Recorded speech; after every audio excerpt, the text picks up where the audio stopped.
Shalom saudara-saudara yang dikasihi Tuhan, jumpa kembali di channel YouTube saya. Kesempatan ini kita akan mendengarkan kesaksian dari seorang ibu muslim asal Betawi, yang mana sejak dari kecil dia menjadi seorang yang dididik untuk taat melakukan ajaran agama, dan bahkan satu pesan dari orang tuanya bahwa harus rajin sholat karena sholat adalah tiang agama. Dan juga tidak boleh berteman dengan orang Kristen karena orang Kristen itu kafir. Berarti saudara-saudara, dia ini dididik menjadi seorang yang sangat fanatik. Tapi sungguh luar biasa saudara-saudara, ia boleh dijamah oleh Tuhan, dipanggil oleh Tuhan, diselamatkan oleh Tuhan, sudah menemukan kebenaran sejati.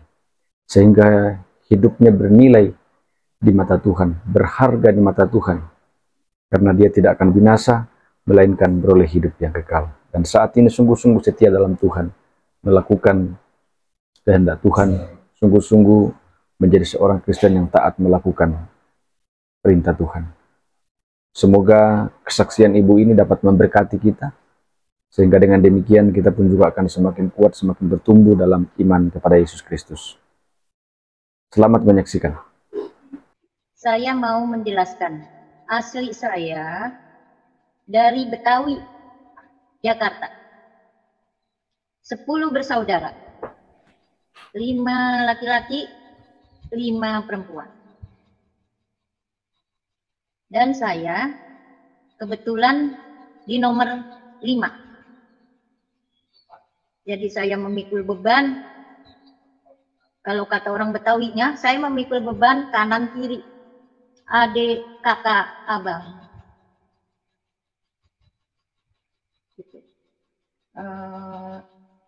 Ibu bapak saya asli Jakarta, Betawi asli. Dan pendidikan saya hanya sebatas dari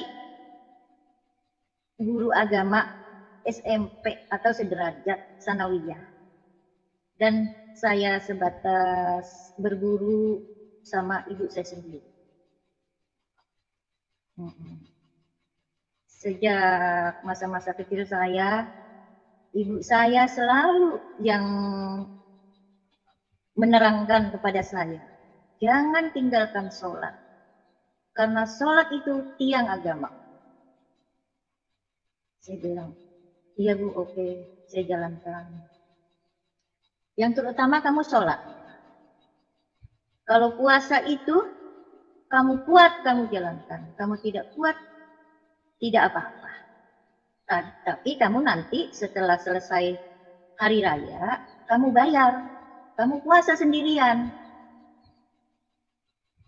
Ya, alhamdulillah sih saya jalanin juga.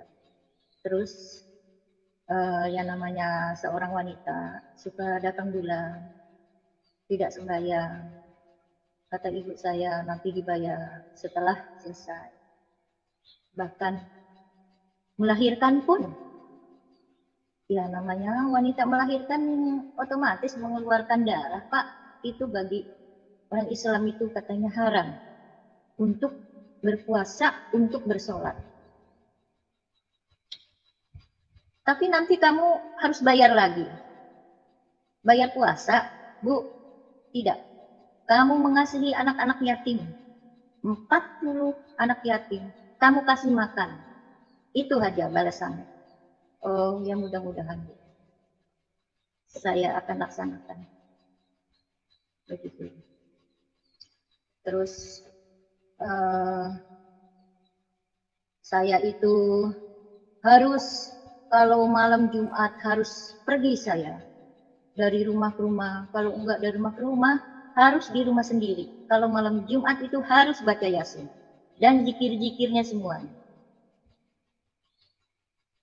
Kata saya, oh gitu Bu. Iya, karena kakek, nenek, moyang kamu yang dulu, saudara kamu semua, di malam Jumat itu akan pulang ke rumah masing-masing melihat. Kalau yang pulang itu yang udah meninggal, dilihat Kita lagi baca Yasin, lagi berzikir, lagi Fatihah semua. Alangkah senangnya mereka. Ternyata yang masih hidup masih ingat sama kakeknya. Itulah kata ibu saya. Jadi saya tiap malam Jumat baca Yasin. Saya pergi mengaji kemana-mana. Ngaji kuping lah gitu. Ustazah dari mana. Begitu.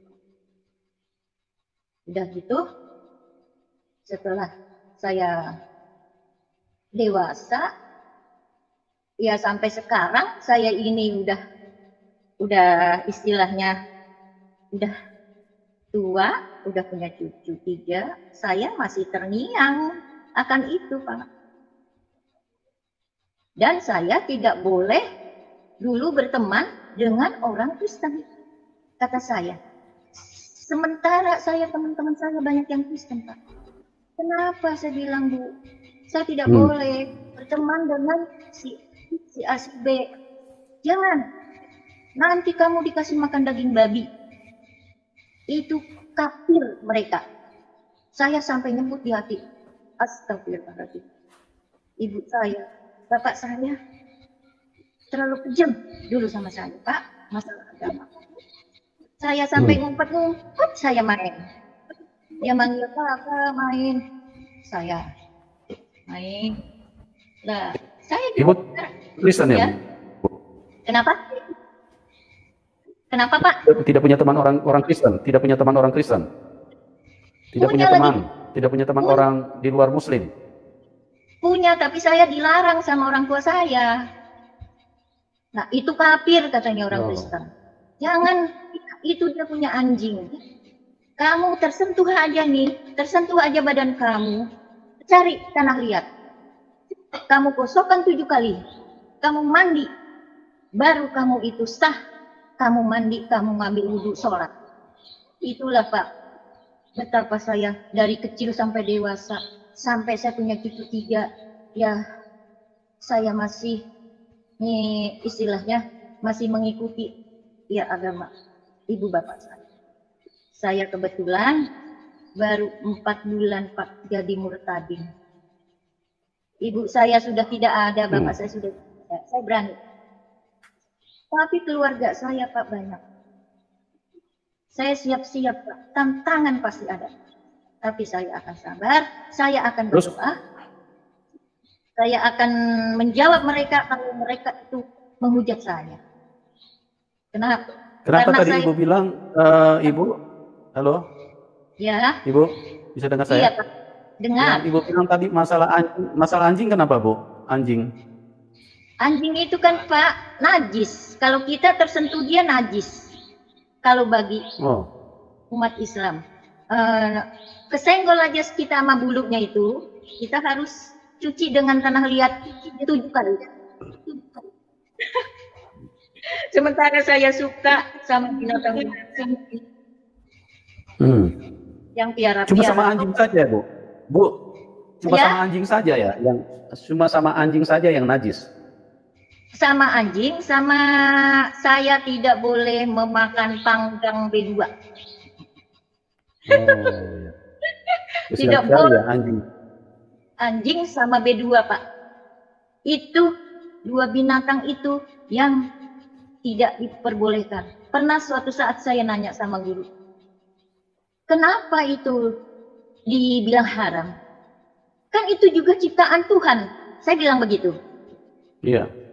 Terus dijawab, karena binatang yang 2 itu kalau ada acara selalu lupa untuk membagikan orang-orang. Waktu di zaman Nabi dulu. Jadi sampai sekarang saat ini yang 2 itu katanya haram. Begitu, Pak.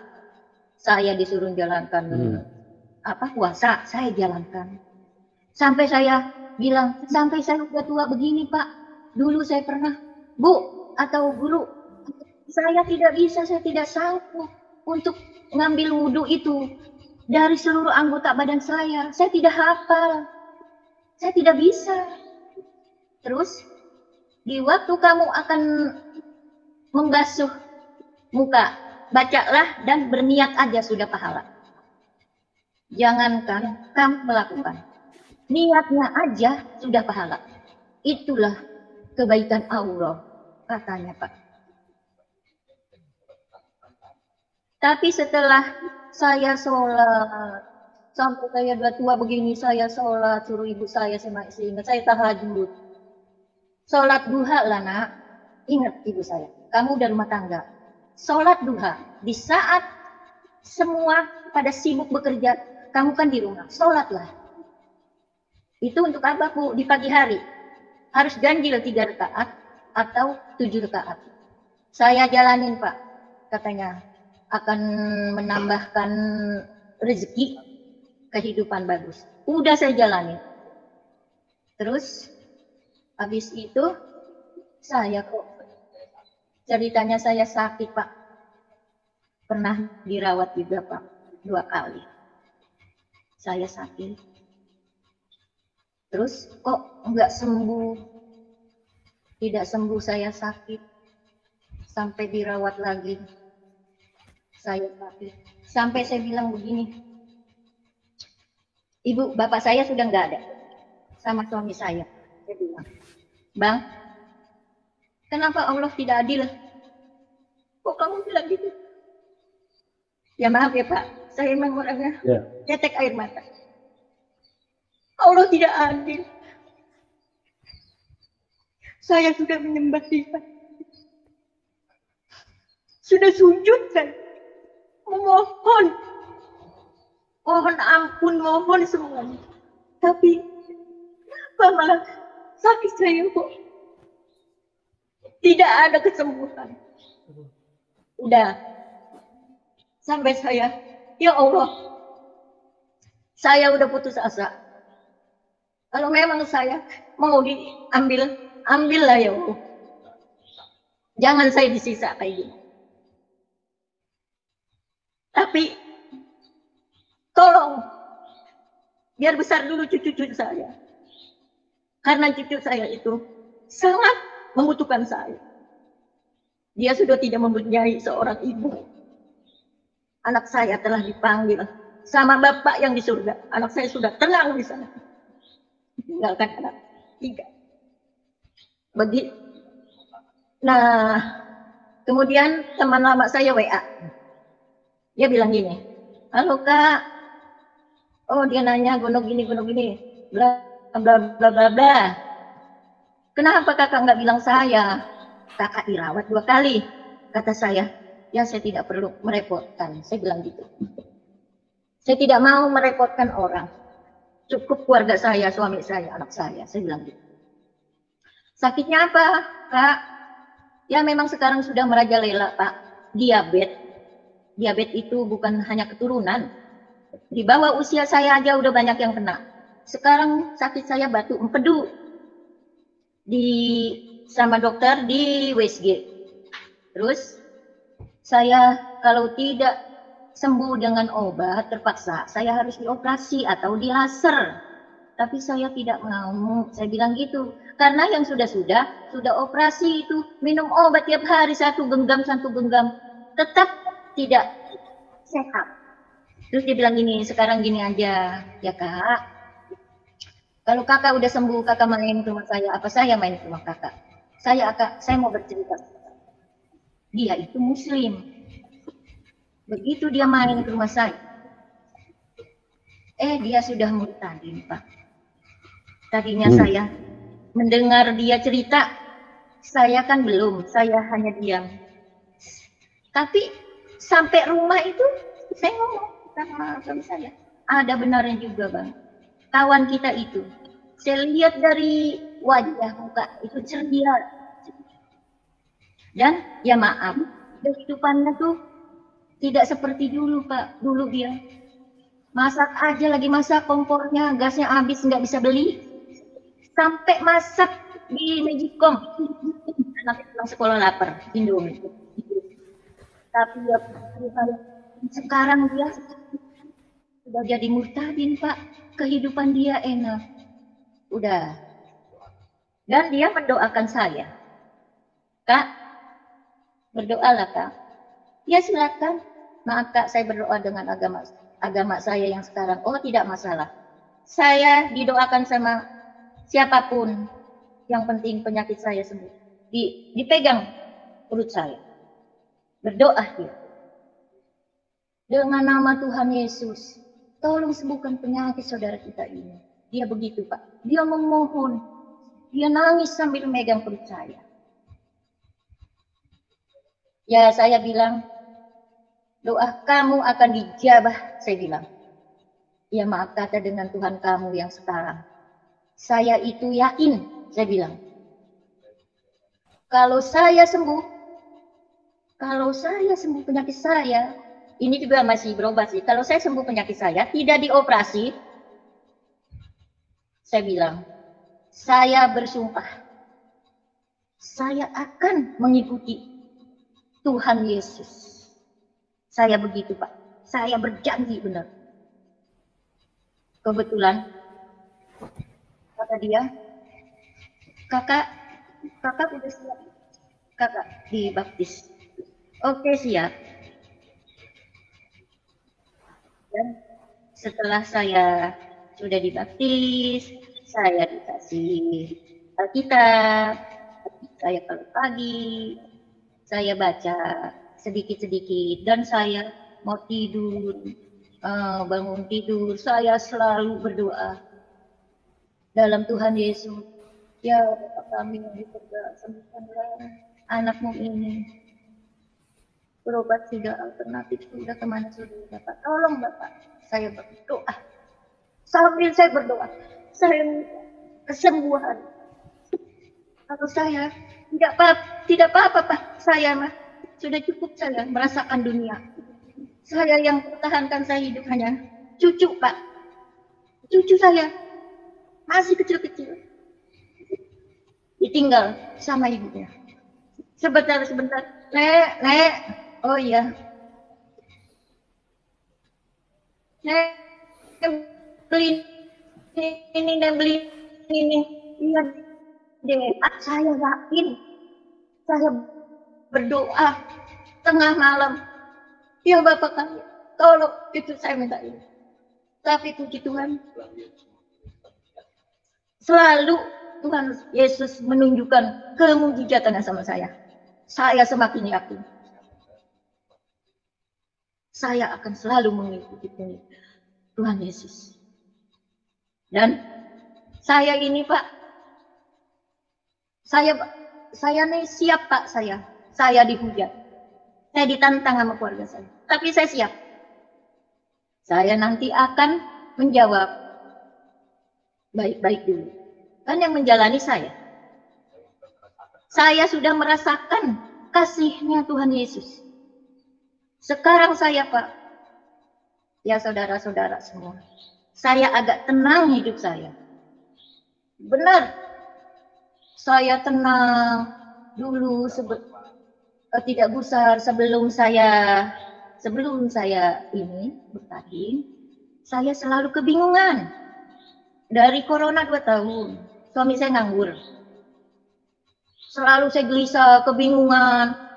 Saya berdoa, saya zikir, saya menyebut. Kata ibu saya, kalau ini baca Allahumma sholli ala sayyidina Muhammad wa ala ali sayyidina Muhammad. Mau tidur mau aku baca itu. Saya baca, saya ingat sama itu Nabi Muhammad. Tapi mereka itu tidak ingat sama saya. Tidak ada kemujizatan darinya. Udah ada yang tembus, Pak, ke keluarga saya satu. Dia ngubungin saya, dia WA saya. Ya maaf, Pak, memang kalau orang Betawi ngomongnya lulu gue. Ya. Ros, iya, saya bilang, Mbak, gue ada denger nih, iman lu udah jual, lu udah gadaikan. Loh, tolong dong. Saya bilang, bicara yang benar dulu. Lu sekarang udah menganut ini, lu udah kena iblis. Siapa yang merayu lu? Lu dijanjiin apa? Jadi sampai lu masuk murtadin. Lu dijanjiin punya rumah mewah. Lu dijanjiin mobil. Saya bilang, maaf Mbak, sekali lagi saya minta maaf.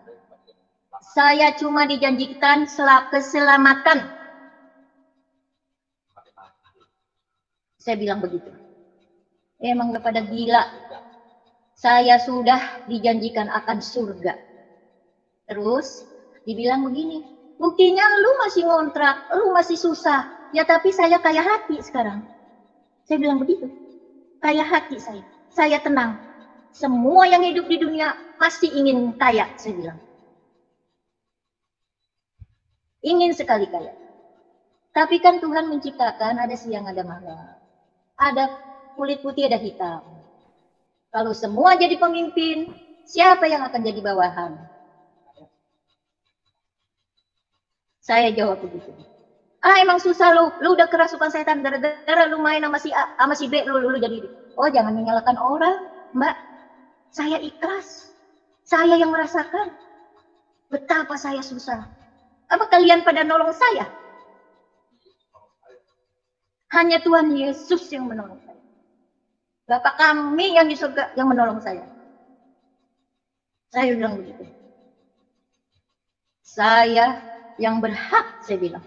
Kamu tidak boleh begitu. Langsung dimatiin. Saya dibilang sudah jadi iblis, sudah apa.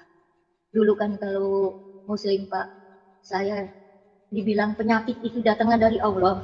Hanya karena saya sedang diuji. Mampu. Bila saya uji dengan penyakit ini, bila mampu, sudah berobat kemana, tidak sembuh, dia akan surga. Begitu Pak. Nyatanya, Allah tidak pernah mengasihi penyakit. Saya bilang, sekarang saya udah tahu. Penyakit, kalau sekarang bukan datang dari Allah, bukan dari mana-mana. Penyakit itu datangnya dari iblis. Karena iblis sampai kapanpun akan menggoda umat yang di dunia. Itulah bedanya.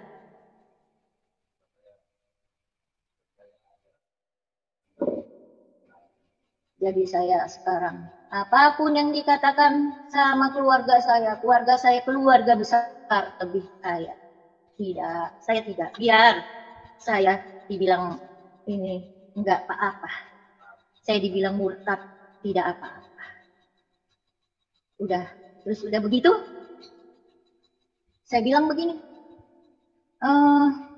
dulu saya, Bapak seumpama kamu, Bapak meninggal, dijemputlah sama keluarga salah satu. Kamu tidak datang, didatangin lagi saudara, Bapak sudah mau dimakamkan. Kamu apa tidak menyesal tidak melihat Bapak? Apa jawabannya? Karena saya belum dapat izin dari suaminya lagi tugas. Terus, udah begitu, apa kata ibu saya? Kamu itu bukannya akan masuk neraka, nak. Justru bapakmu masuk surga itu berkat punya anak kamu yang soleh, yang taat akan suami. Kata ibu saya. Oh begitu. Udah begitu, saya ini kenyataan Pak saya. Iya, ajarannya itu memang beda-beda. Saya begini, saya ke pasar Pak, rumah saya dekat gereja.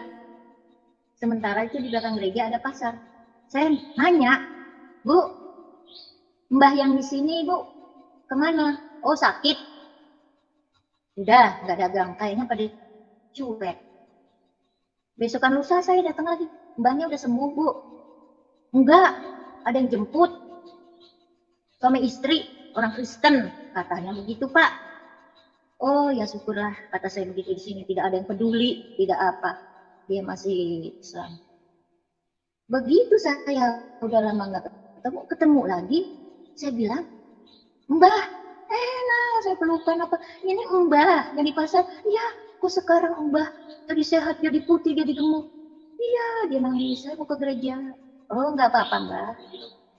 Dia bilang begini sama saya, puji Tuhan, saya ada yang bawa katanya ke rumah sakit. Dan saya disuruh tinggal di rumah dia dengan catatan ibu ikut saya jadi murtadin. Dia mau Pak. Di situ juga hati saya terketuk, tergugah. Kok malah justru yang membawa ibu itu justru orang Kristen. Saya banyak benar Pak. Saya main dilarang sama orang Kristen. Kafir. Dia punya anjing. Nanti lu kesentuh bulunya aja lu. Haram lu. Ya ngomongnya kasar dah. Kalau lu gue. Kalau Betawi Pak. Tapi saya, puji Tuhan, bahasa saya sudah mulai tidak kasar seperti mereka. Seperti ya keluarga saya. Udah. Habis itu, setelah saya mengenal Yesus Pak juga, saya tuh jadi rendah hati. Berubah segalanya. Tadinya saya Pak, biar saya ini miskin, watak saya keras. Sama saudara saya tidak mau ini keras lagi tuh. Tapi setelah saya mengenal Tuhan Yesus, hati saya gratis berubah Pak. Saya menjadi penyabar. Ada anak-anak kecil gitu nangis di sebelah saya. Jajan. Nanti tunggu Bapak. Teriak-teriak. Saya bilang, sini Dek. Walaupun saya nggak ada duit sedikit. Saya kasih Pak. Dek, ini jajan. Terima kasih Tante. Iya. Sampai sekarang dia. Anak kecil Tante. Iya Dek. Hati saya jadi lembut. Setelah kebahagiaan saya yang saya terima. Udah gitu. Emang saya sih ujian sangat berat setelah melalui, kan dulu udah ada kesaksian kan, setelah melalui anak saya dari sakit sampai tidak ada menutup mata. Kenapa toh? Saya herannya minta ampun Pak. Justru saya mengikuti arisan Pak. Justru anggota arisan itu yang pada datang. Dia minta maaf dulu sama saya. Pak, saya berdoa agama saya dipegang anak saya. Ya Bapak kami yang surga, berdoa. Silakan saya. Didoakan Pak. Tetangga, lingkungan yang begitu saya hormati. Saya cium-cium tangannya. Ibu Haji, Ibu Ustazah tidak peduli. Sungguh dahsyat Pak. Justru orang-orang Kristus itu yang mau. Tapi tetap anak saya dipanggil oleh Tuhan ke surga. Tapi saya sekarang sudah ikhlas. Saya begini Pak, pernah nanti ngaji bulanan, maulid lah, penutupan lah. Kalau cara kami ini banyak sekali. Sampai saya bilang, udahlah yang enggak itu jangan dipintain, kasihan. Mau datang-datang lah, silakan ayo datang yuk. Ngaji, maulid, penutupan, Isra Mi'raj. Saya itu selalu hadir. Saya itu selalu ada. Tapi ya itulah, tidak ada Pak. Tidak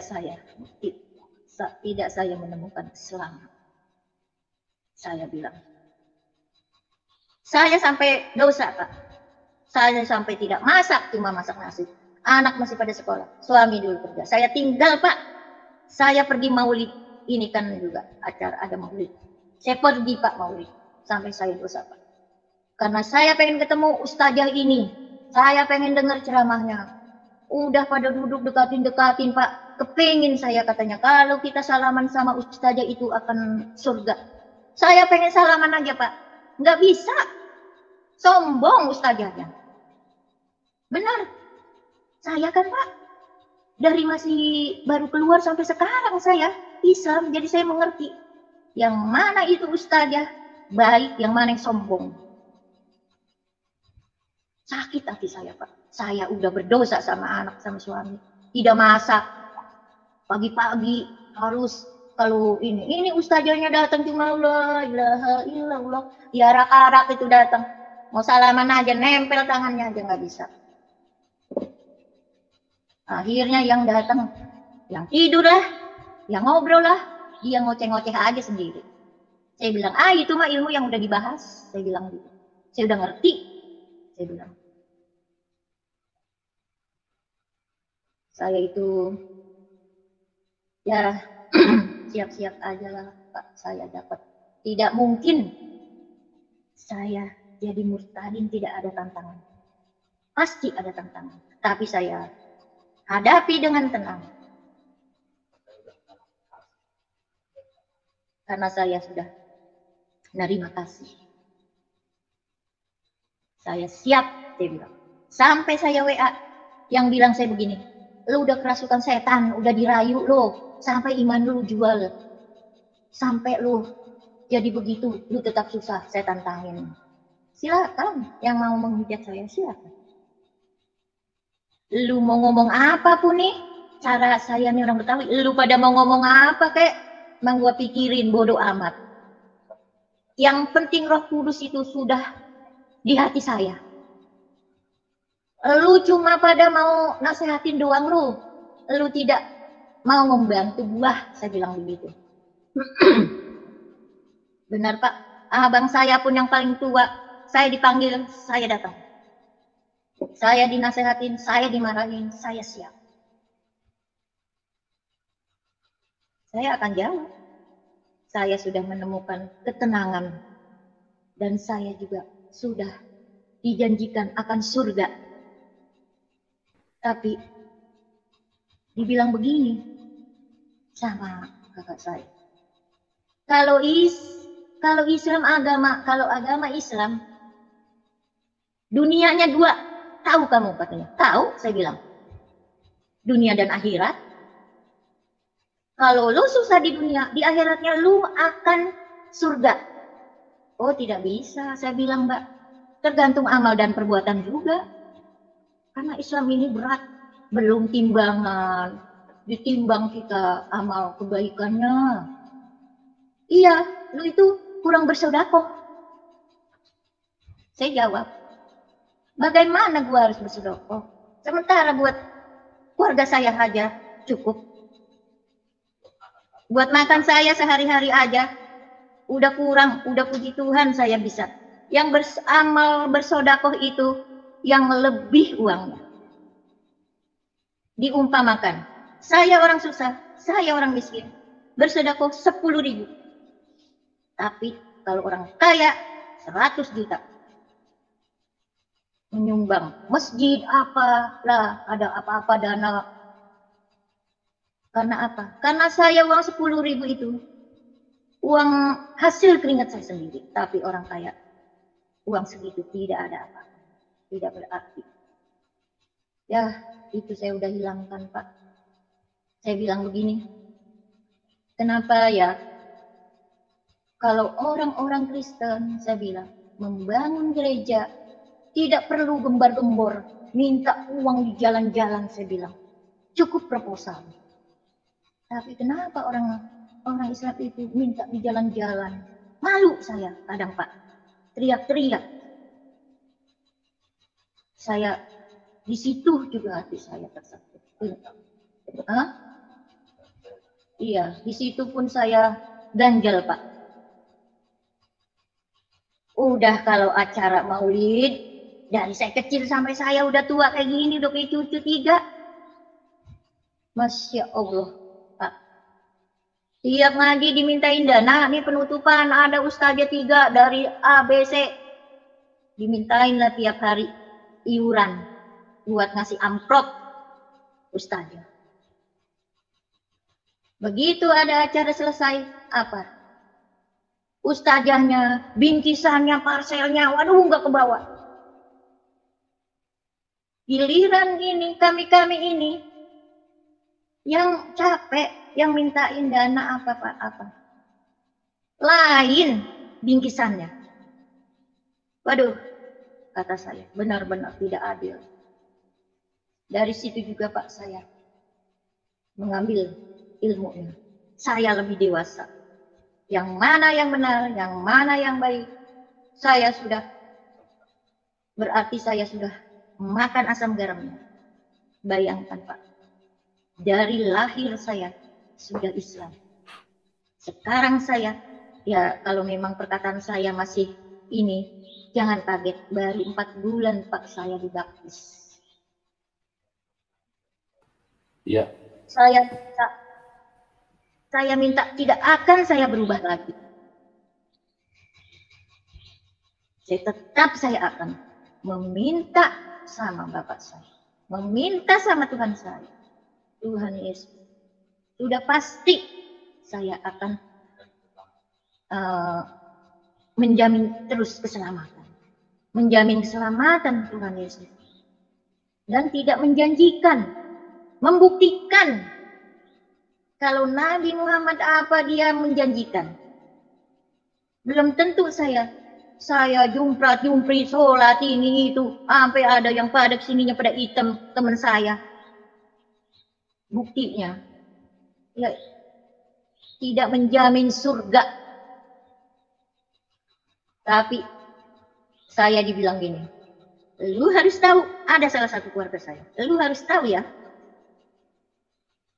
surganya orang Kristen itu di dunia. Makanya dia kaya, hura-hura kaya punya gedung apa. Kalau kita orang Islam itu susah terus di dunia, karena kita itu ada dunia, nanti kita di surga.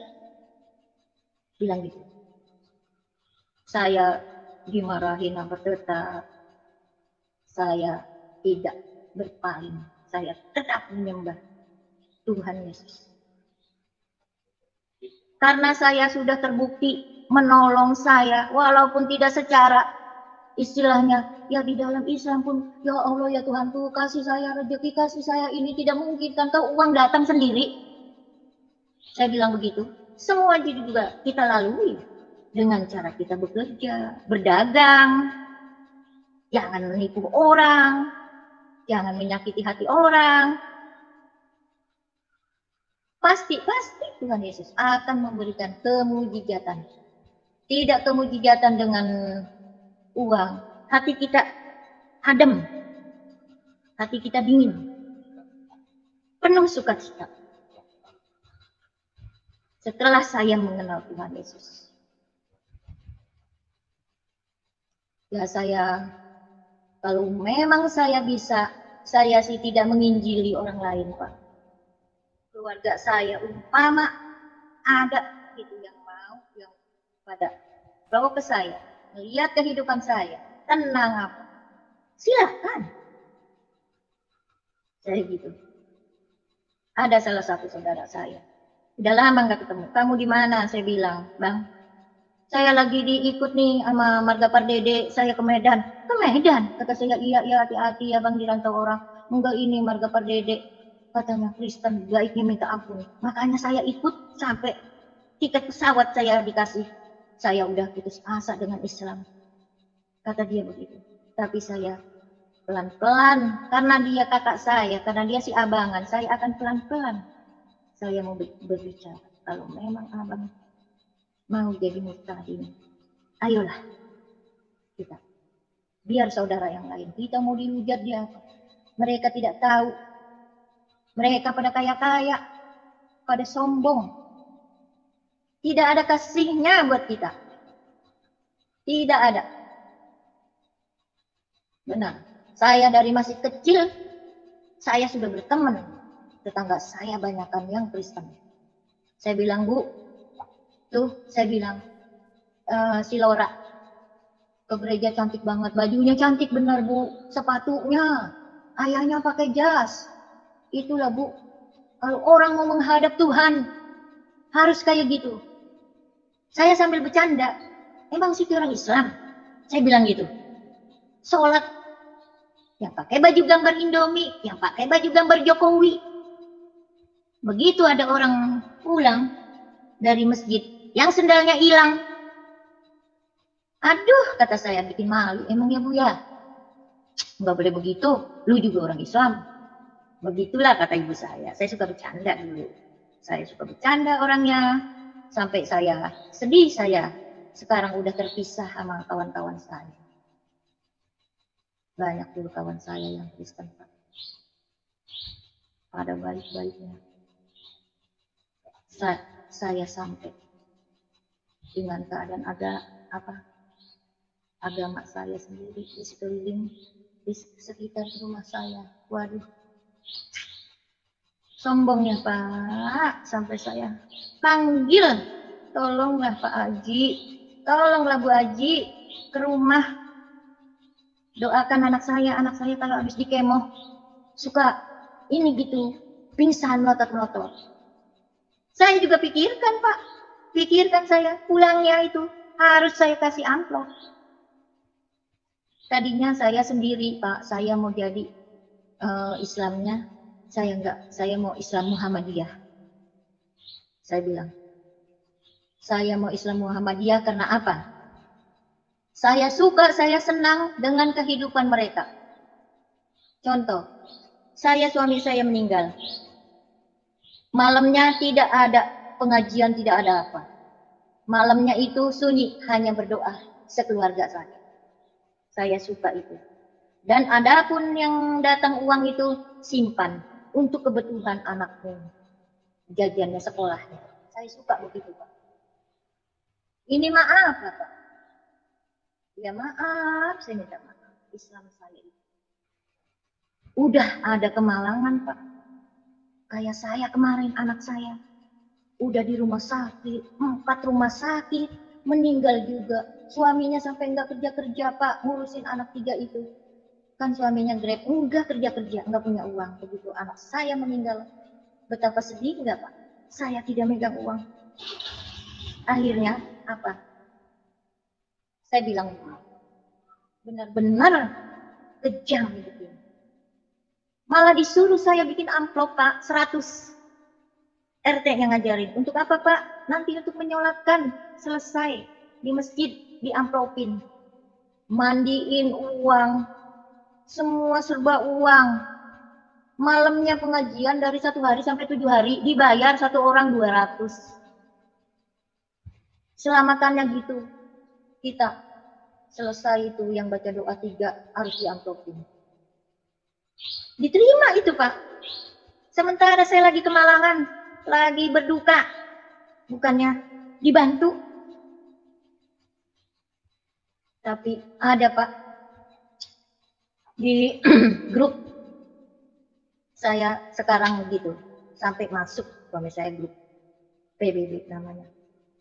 Kalau saya tidak ada umur, suami saya itu tidak bersedih. Kalau dia pun gak ada umur, apa dirawat di rumah sakit, tidak sedih. Karena ada pertolongan, ada bantuan. Kalau kita gak ada umur, petinya semuanya sudah disiapkan. Itu orang-orang Kristen. Lah, kalau Muhammadiyah tuh hampir-hampir Pak, karena dia tuh tidak membebankan yang kemalangan, gitu Pak. Adapun orang datang nyalami itu ngasih simpan untuk anak-anakmu sekolah, begitu.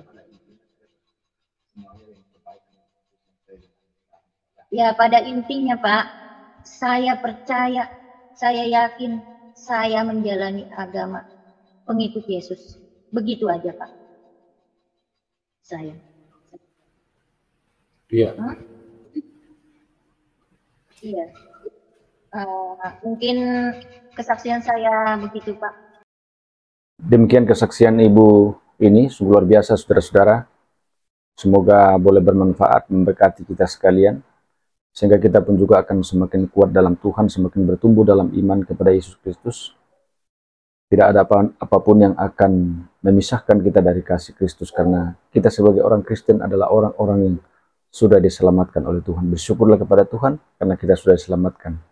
Karena hanya Yesus Kristuslah Tuhan dan Juru Selamat. Di luar Kristus tidak pernah ada keselamatan. Jangan lupa terus dukung channel ini saudara-saudara dengan cara like, subscribe, dan share, supaya saudara terus mendapat notifikasi video-video terbaru dari saya, dan terlebih channel ini akan terus berkembang ke depan dan menjadi saluran berkat bagi banyak orang. Tuhan Yesus memberkati saudara-saudara sekalian.